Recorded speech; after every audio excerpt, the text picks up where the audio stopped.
Manajer saat merencanakan, mengatur, membuat keputusan, dan mendelegasikan hingga mengatur bawahannya. Nah, yang kedua itu ada delegasi, tanggung jawab, dan kewenangan. Delegasi itu merupakan suatu pelimpahan wewenang yang umumnya tuh diberikan oleh atasan kepada seseorang dengan jabatannya di bawahnya. Nah, tindakan ini juga umumnya itu dilakukan untuk mempercepat suatu pekerjaan agar kegiatan operasional perusahaan berjalan sebagaimana mestinya.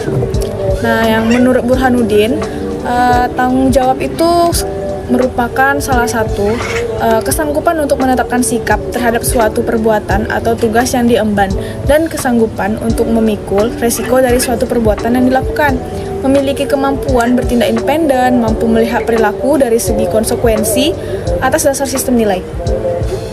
Nah, yang ketiga itu merupakan kewenangan. Nah, kewenangan ini adalah hak untuk melakukan sesuatu atau memerintah orang lain atau melakukan sesuatu agar tercapai tujuan tertentu, seperti memberi instruksi kepada bawahan untuk melakukan kegiatan atau untuk mencapai tujuan yang diinginkan.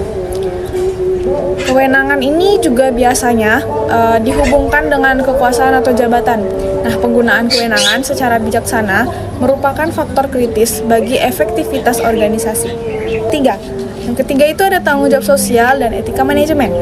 Nah, yang pertama ada tanggung jawab sosial atau Corporate Social Responsibility atau CSR. Nah, salah satu konsep bahwa organisasi itu, khususnya perusahaan itu, memiliki satu tanggung jawab terhadap konsumen, karyawan, pemegang saham, komunitas, maupun juga lingkungan dalam segala aspek operasional, seperti terhadap masalah-masalah yang akan berdampak pada lingkungan. Contohnya, limbah, polusi, keamanan produk, hingga tenaga kerja.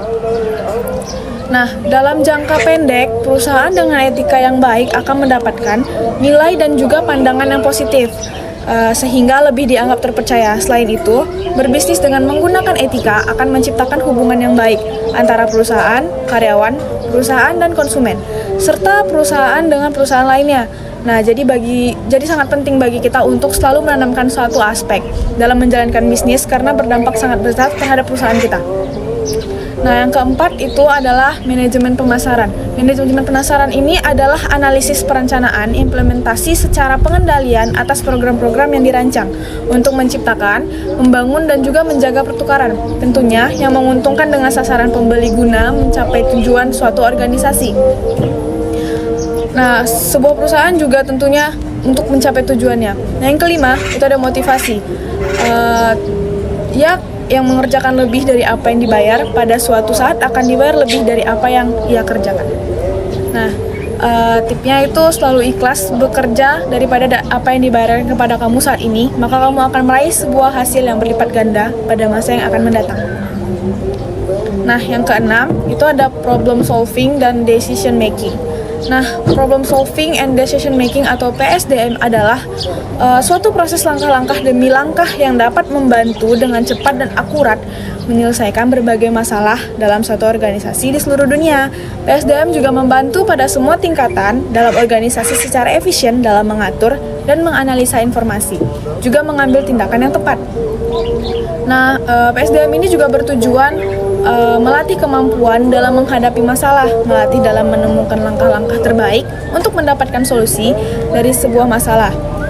PSDM juga melatih tentang cara bertindak dan berbuat dalam situasi baru, melatih untuk berani mengambil keputusan, dan lain-lain.